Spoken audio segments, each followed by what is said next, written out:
সুপ্রিয় দর্শক, আসসালামু আলাইকুম। আপনাদের সবাইকে স্বাগত জানাচ্ছি এখনকার আলোচনা। আপনাদের সঙ্গে আছি আমি সিরাজুল ইসলাম। দর্শক, হরমুজ প্রণালী আমেরিকার এবং আমেরিকা কন্ট্রোল করবে এবং সেখান থেকে টোল আদায় করবে আমেরিকা, এই কথা ঘোষণা করেছেন মার্কিন প্রেসিডেন্ট ডোনাল্ড ট্রাম্প। তাহলে তিনি কি হরমুজ প্রণালীর সংঘাত দ্বন্দ্ব আরও বেশি উস্কে দিলেন কিনা, সে প্রশ্ন আমি শুরুতেই রাখলাম। এদিকে ইরানের সাথে আমেরিকার যে পরিস্থিতি, বা আমেরিকা ইরানের উপর যে দফায় দফায় হামলা করছে এবং যুদ্ধের যে বর্তমান অবস্থা, তাতে আমেরিকার অস্ত্রের মজুদ উদ্বেগজনক অবস্থায় পড়েছে। তার মানে মারাত্মকভাবে অস্ত্রের মজুদ কমে গেছে। একজন গবেষক বলছেন, বর্তমানে গত কয়েকদিন ধরে ইরানের সাথে যে হারে যুদ্ধ হয়েছে আমেরিকার, এই হারে যদি যুদ্ধ চলে তাহলে অল্প কিছুদিনের ভেতরেই আমেরিকার অস্ত্র ভাণ্ডার শেষ হয়ে যাবে। তাহলে আমেরিকা আসলে কিসের আশায়, কিসের নেশায় এই যুদ্ধ করছে? এদিকে ইরানের আরেকটি বিমান, যাত্রীবাহী বিমান, আজকে ইয়েমেনের হুদাইদা বিমানবন্দরে অবতরণ করেছে এবং এই বিমানটি অবতরণের মধ্য দিয়ে ইয়েমেন মনে করছে, ইয়েমেন বলতে ইয়েমেনের হুতি সরকার মনে করছে যে ইয়েমেনের উপরে সৌদি আরবের যে কয়েক বছরের আকাশ অবরোধ ছিল তার অবসান হলো। যদিও ইরানের বিমান ইয়েমেনে যখন অবতরণ করতে যাচ্ছিল তখন সানা বিমানবন্দরে বোমা হামলা চালিয়েছে সৌদি আরব।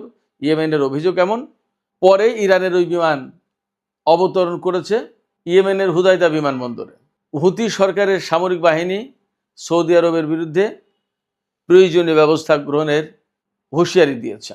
সুপ্রিয় দর্শক, এই বিষয়গুলো নিয়ে এখন আমি বিস্তারিত আলোচনা করার চেষ্টা করব। এখানে আমি আপনাদেরকে জানিয়ে রাখি যে হরমুজ প্রণালী নিয়ে যে আমেরিকার দাবি, এই বিষয়টার একেবারে আদ্যপান্ত ক্লিয়ার করে আমি আজকে আরও আলোচনা করার চেষ্টা করব। আশা করি ভিডিও ভালো লাগবে, আর ভিডিও ভালো লাগলে শেষ পর্যন্ত সঙ্গে থাকবেন এবং চ্যানেলটি সাবস্ক্রাইব করে সাথেই থাকবেন। দর্শক, চলুন আমরা বিস্তারিত আলোচনায় চলে যাই। সর্বপ্রথম মার্কিন প্রেসিডেন্ট ডোনাল্ড ট্রাম্প হরমুজ প্রণালী নিয়ে যে বক্তব্য দিয়েছেন তার একটু পরীক্ষা নিরীক্ষা, ব্যবচ্ছেদ, এগুলো আমরা ঘেটে ঘুটে দেখার চেষ্টা করি। তিনি বলেছেন 50 বছর ধরে আমেরিকা হরমুজ প্রণালীতে নিরাপত্তা দিয়ে এসেছে এবং এটা তারা ধরে রাখবে, এবং হরমুজ প্রণালী থেকে অর্থ নিলে আমেরিকাই নেবে, তাদেরই অধিকার। এখন এখানে সবচেয়ে বড় প্রশ্ন হয়ে দাঁড়াচ্ছে, কি করে আমেরিকার এই অধিকার থাকে? প্রথমত, আমেরিকা এই অঞ্চলের কোনো দেশ না। দ্বিতীয়ত, আমেরিকার পানিসীমার ভেতরে এই হরমুজ প্রণালী না। তৃতীয়ত, পারস্য উপসাগরীয় এলাকার যে দুই দেশের মালিকানায় এই হরমুজ প্রণালী, তাদের কি সম্মতি আছে? ইরান এবং ওমান, তাদের কি সম্মতি আছে? বরং তারা তো বলছে যে তারাই এই হরমুজ প্রণালী কন্ট্রোল করবে, তারাই নিয়ন্ত্রণ করবে, তারাই ম্যানেজমেন্টের দায়িত্বে থাকবে। আমেরিকা তাহলে কি করে আসে? একটা আজব কথা প্রেসিডেন্ট ডোনাল্ড ট্রাম্প বলেছেন।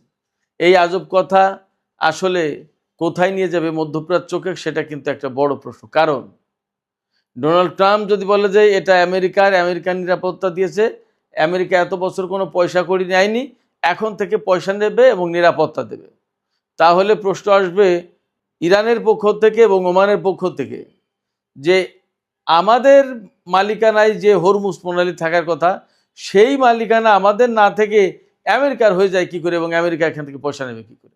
আন্তর্জাতিক সমুদ্র আইন সম্পর্কে একটু কথা বলি। আন্তর্জাতিক সমুদ্র আইন কি বলছে? এই হরমুজ প্রণালী আসলে কাদের?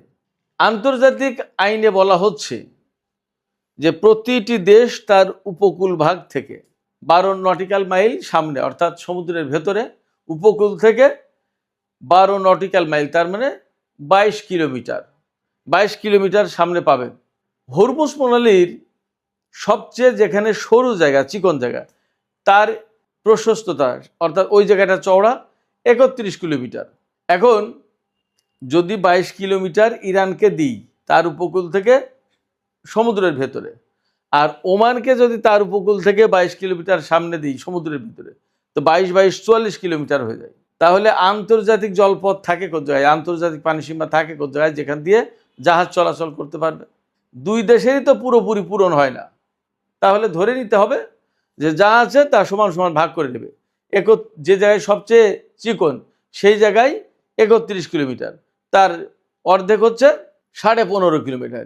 ইরানের ভাগে 15.5 কিলোমিটার, ওমানের ভাগে 15.5 কিলোমিটার। তার মানে ইরান 15.5 কিলোমিটার সমুদ্রের ভিতরে আসতে পারবে এবং ওমান 15.5 কিলোমিটার সমুদ্রের ভিতরে যেতে হবে। তাইলে তো দুই দেশের এইভাবে আসলে এইভাবে শেষ হয়ে গেল। আরও তো লাগবে, কিন্তু সেটা তো হয় না, নেই তো, ওভারল্যাপ করার জায়গা কোথায়? সে কারণেই এই 15.5 কিলোমিটার নিয়ে দুই দেশ সন্তুষ্ট থাকলো। তাইলে মাঝখানে তো আন্তর্জাতিক পানিসীমা বলতে আর কিছু থাকলো না। তাহলে কি জাহাজ চলাচল করবে না? এই জায়গায় জাতিসংঘের যে সমুদ্র আইন তা কি বলছে, ইউনিক্লজ যেটা, সেটা কি বলছে? বলছে যে এই রকম প্রেক্ষাপট যে সমস্ত সমুদ্র সীমার বা এই রকমের প্রণালীতে, সেই জায়গায় এই আইন হবে যে এই সমুদ্র সীমা অর্থাৎ সমুদ্রের মালিকানা হয়তো উপকূলবর্তী দুই দেশের বা তিন দেশের যে কয়টা দেশ থাকবে তাদের থাকবে, কিন্তু জাহাজ চলাচল একেবারে বিনা বাধায় জাহাজ চলাচল করতে পারবে, ফ্রি মুভমেন্ট পাবে। এখন ইরান এখানে কি বাধা দিতে চায় কিনা জাহাজে? কোন কোন জাহাজ একদম ফ্রিলি মুভমেন্ট করতে পারবে? বাণিজ্যিক জাহাজগুলো, সামরিক জাহাজ না। তো ইরান কি এখানে জাহাজকে বাধা দিতে চায় কিনা সেটা একটা প্রশ্ন। ইরান বারবার বলছে যে যে পরিস্থিতি তৈরি হয়েছে এবং এই হরমুজ প্রণালী যেহেতু আমাদের এলাকায়, আমাদের ভূখণ্ডে, আমাদের পানিসীমায়, সেক্ষেত্রে এখানে পরিবেশ ব্যবস্থাপনার ব্যাপার আছে। কারণ প্রতিদিন 100-র বেশি তেল এবং গ্যাসবাহী জাহাজ চলাচল করে, সারবাহী জাহাজ চলাচল করে, জাহাজ ভেড়ে প্রতিদিন অর্থাৎ ওই এলাকায় প্রতিদিন শত শত জাহাজের আনাগোনা থাকে। তো এই যে শত শত জাহাজে হাজার হাজার নাবিক, ক্রু, কাপ্তান, আরও কত কিছু, তাদের খাওয়া দাওয়া, মলমূত্র ত্যাগ থেকে শুরু করে বহু কিছু। আবার তেল গ্যাস পরিবহন করতে গেলে সেখান থেকে কিছু না কিছু চুইয়ে সমুদ্রের ভিতরে পড়ে। সব কিছু মিলে এই অঞ্চলের অর্থাৎ ইরান এবং ওমানের উপকূলের যে পরিবেশ, সেই পরিবেশটা বিঘ্নিত হয়, মারাত্মক রকমের ক্ষতিগ্রস্ত হয়। এতদিন ইরান এবং ওমান এটা ভাবিনি, এখন ভাববে। এখান থেকে এমন একটা ফি তুলতে হবে যে ফি দিয়ে এই হরমুজ প্রণালী এলাকার পরিবেশ, নৌ চলাচলের নিরাপত্তা ইত্যাদি ইত্যাদি ম্যানেজ করা যায়। ইরান এই কথা বলছে।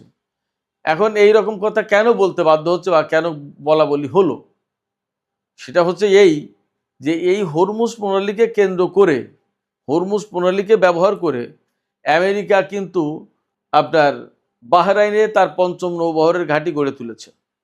ব্রিটেনের বড় রকমের সামরিক উপস্থিতি আছে, ফ্রান্সের আছে।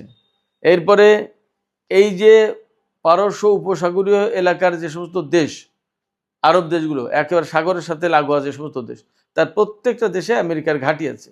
এবং এই সমস্ত ঘাঁটি ইরানের বিরুদ্ধে ব্যবহার করা হচ্ছে, তা তো আমরা সবাই দেখছি। যুদ্ধে ইরানের বিরুদ্ধে ব্যবহার করা হচ্ছে।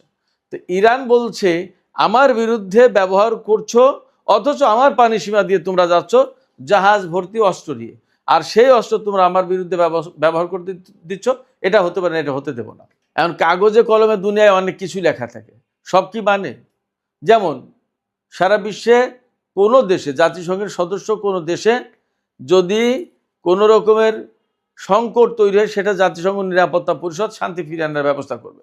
সেখানে আমেরিকা কি কারোর কাছে কোনো তোয়াক্কা করে জাতিসংঘের আওতায় কোনো সিদ্ধান্ত নেয়? যেমন এই যে ইরানের বিরুদ্ধে তারা যে যুদ্ধ শুরু করেছে, তারা কি জাতিসংঘের অনুমতি নিয়েছে নাকি মার্কিন কংগ্রেসের অনুমতি নিয়েছে? মার্কিন কংগ্রেসের অনুমতি নিলেও তো জাতিসংঘের অনুমতি নেওয়া হয় না। সেক্ষেত্রে কাগজে কলমে অনেক আইন, অনেক নিয়মের কথা লেখা থাকে, কয়জন আর সেই আইন মানে? যুদ্ধে বেসামরিক নাগরিক হত্যা করার কোনো নিয়ম আছে? নেই।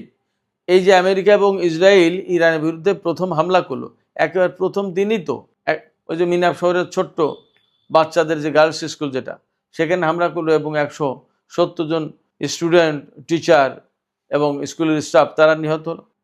একই কোনো আইন আছে যে এরকম বেসামরিক লোকজনের উপর হত্যা করা, হামলা চালানো যাবে? নেই। তাহলে কি দাঁড়াচ্ছে? তাহলে দাঁড়াচ্ছে এই যে কাগজে কলমে অনেক নিয়ম নীতিই থাকে, বাস্তবে তার প্রয়োগ কমই হয়। আমেরিকা যদি এই সমস্ত করে, ইরান আলটিমেটলি এখানে প্রশ্ন তুলছে বা তুলতে পারে যে আমেরিকা যদি এত আইন ভঙ্গ করতে পারে, তাহলে আমার সমুদ্র সীমা, আমার জলসীমা, আমার ভূখণ্ড, আমার উপকূল, এখানে এরা এত পরিবেশ দূষণ করবে এবং আমার জলসীমা দিয়ে অস্ত্র নিয়ে গিয়ে সেই অস্ত্র আমার বিরুদ্ধে ব্যবহার করতে দেবে, আমি তা করতে দেবো না। এটা তো অনেকটা যৌক্তিক দাবির মতোই বলে মনে হয়। আপনাদের কি মনে হয় দর্শক? যাই হোক, সেক্ষেত্রে আমি বলি, ডোনাল্ড ট্রাম্প যদি হরমুজ প্রণালী কন্ট্রোল করতে চায় এবং এখান থেকে টোল আদায় করতে চায়, তাহলে ইরান, ওমান তো এটা মানবেই না, প্লাস রাশিয়া, চীন তারাও কেউ মানবে না। এটা অসম্ভব ব্যাপার, অ্যাবসার্ড ব্যাপার, এটা হতেই পারে না। বরং ইরান যে জাহাজপতি একটা ফি নেওয়ার টার্গেট ঠিক করেছে এবং ওমানের সাথে আলাপ আলোচনা চলছে এবং কোনো কোনো জাহাজ থেকে এখন ফি নিচ্ছে, ব্যাপারটা সম্ভবত এখানে গিয়েই থামবে। সেক্ষেত্রে একথা ভাবার কোনো সুযোগ নেই যে হরমুজ প্রণালীর কন্ট্রোল আমেরিকা কখনো করতে পারবে। ইরান তো বলছে যে যুদ্ধ করে হলেও প্রয়োজনে আমরা এই হরমুজ প্রণালীর কন্ট্রোল আমাদের হাতে রাখবো। যাই হোক সুপ্রিয় দর্শক, আমরা আরও বেশ কয়েকটা টপিক নিয়ে আলোচনা করতে চেয়েছিলাম, সেগুলো একটু আলোচনায় আনি। এখানে হরমুজ প্রণালী নিয়ে যখন এরকম একটা টেনশন, তখন যুদ্ধ আমেরিকা এবং ইরানের ভেতরে হচ্ছে আমরা দেখতেই পাচ্ছি।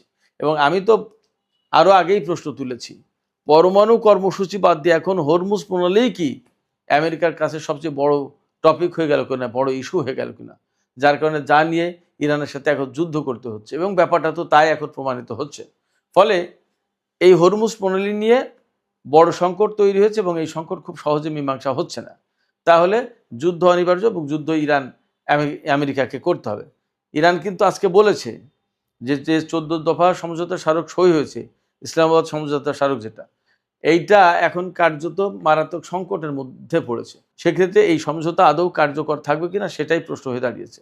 তাহলে যুদ্ধ অনিবার্য হয়ে যাচ্ছে।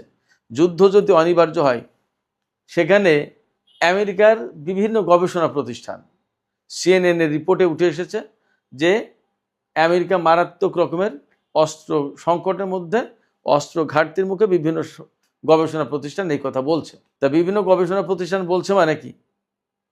তারা তো জেনে শুনেই বলছে, তারা তো বিনা কারণে আমেরিকাকে পরাজিত শক্তি বা দুর্বল শক্তি হিসেবে তুলে ধরার কোনো কারণ নেই। Centre for strategic and international studies, CSIS, এই প্রতিষ্ঠানের প্রতিরক্ষা বিশ্লেষক এবং অবসরপ্রাপ্ত মেরিন কর্নেল মার্ক ক্যানসিয়ান বলছেন যে যুদ্ধ বর্তমান গতিতে চললে ভবিষ্যতে চীন এবং উত্তর কোরিয়ার মতো প্রতিপক্ষের সাথে যুদ্ধ করার সক্ষমতা মারাত্মকভাবে ঝুঁকির মুখে পড়বে। কে বলছে? CIS এর প্রতিরক্ষা বিশ্লেষক এবং সাবেক মার্কিন মেরিন কর্নেল মার্ক ক্যানসিয়ান। এপাশে ব্রুকিংস ইনস্টিটিউশনের পররাষ্ট্র নীতি বিষয়ক গবেষক মাইকেল ও হ্যানলন, তিনি বলছেন যে এতে কোনো সন্দেহ নেই যে আমরা আমাদের অস্ত্রের মজুদ যতটা চাই তার চেয়ে এখন অনেক কম। তার মানে দাঁড়াচ্ছে আমেরিকার যে অস্ত্র ভাণ্ডার তা অনেকটা ফুরিয়ে গেছে এবং এই প্রতিবেদনে বলাই হয়েছে যে যুদ্ধের প্রথম দিকে আমেরিকা ধমাধম হাজার হাজার গুরুত্বপূর্ণ এবং অ্যাকুরেট নির্ভুলভাবে যে সমস্ত ক্ষেপণাস্ত্র হামলা চালাতে পারে এইগুলো ব্যবহার করে ফেলেছে। এ কারণে এখন আর এই রকমের মজুদ নেই তাদের সামনে, তারা কিন্তু ঝুঁকি মুখে। On the other hand, Iran কিন্তু তার অস্ত্র ভাণ্ডারে এখনও ব্যাপক সমৃদ্ধ এবং তার হাতে প্রচুর সামরিক শক্তি রয়েছে।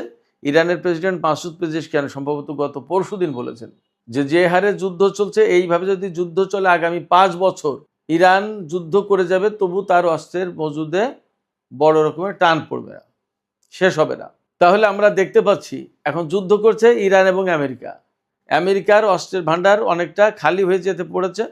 আমেরিকা অস্ত্রের দিক দিয়ে বেশ একটা উদ্বেগজনক সংকটের মধ্যে পড়েছে।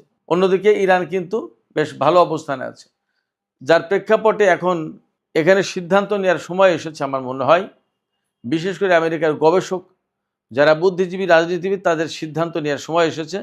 যুদ্ধের এখানেই ক্ষান্ত দেবে, এখানেই সমাপ্তি ঘটাবে, নাকি আরও যুদ্ধ করবে?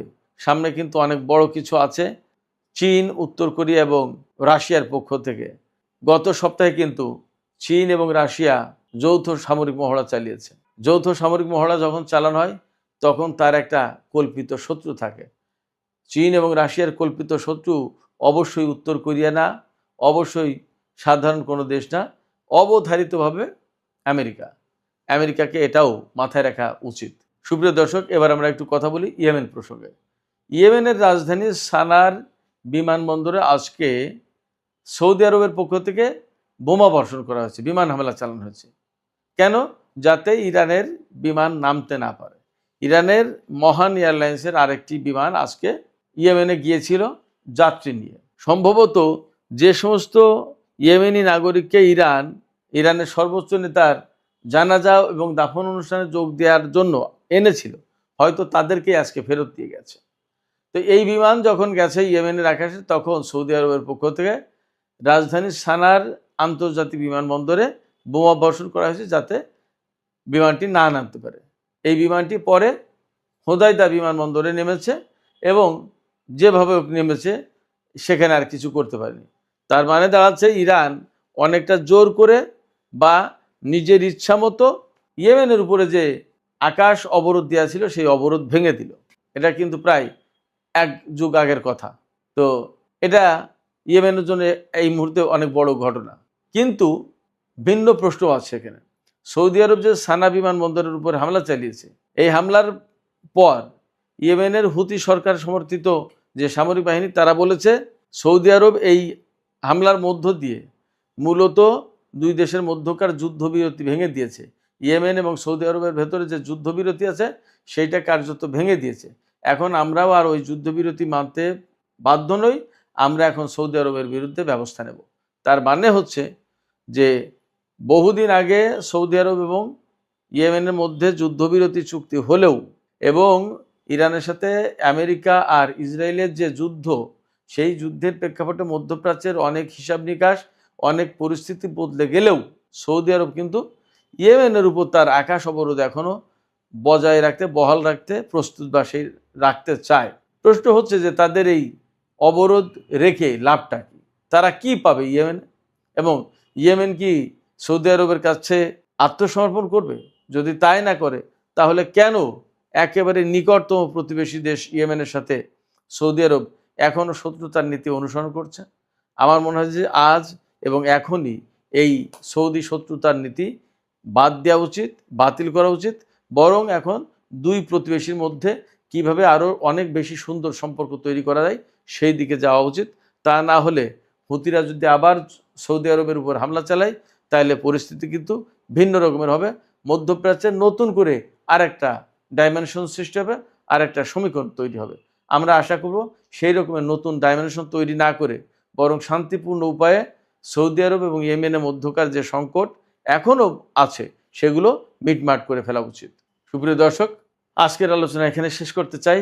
যাওয়ার আগে আমি আপনাদের কাছে জানতে চাই, আপনাদের কাছে মতামত বুঝতে চাই। মার্কিন প্রেসিডেন্ট ডোনাল্ড ট্রাম্প যে বলছেন যে হরমুজ প্রণালী আমেরিকা কন্ট্রোল করবে এবং অর্থ আদায় করলে আমেরিকাই করবে, এই বক্তব্যকে আসলে কতটুকু সমর্থন করা যায়? এই বক্তব্যটা কতটুকু গ্রহণযোগ্য? এবং এই বক্তব্যের পরে ইরান এবং ওমানের প্রতিক্রিয়া কি হতে পারে? আপনাদের কি মনে হয়? আপনাদের মতামত কমেন্টে জানাতে পারেন। আর ভিডিও ভালো লাগলে লাইক, কমেন্ট, শেয়ার করবেন এবং চ্যানেলটি সাবস্ক্রাইব করে সাথেই থাকবেন। দর্শক, এখনকার মতো আলোচনা এখানেই শেষ করছি। আপনারা সবাই অনেক অনেক ভালো থাকুন। আল্লাহ হাফেজ।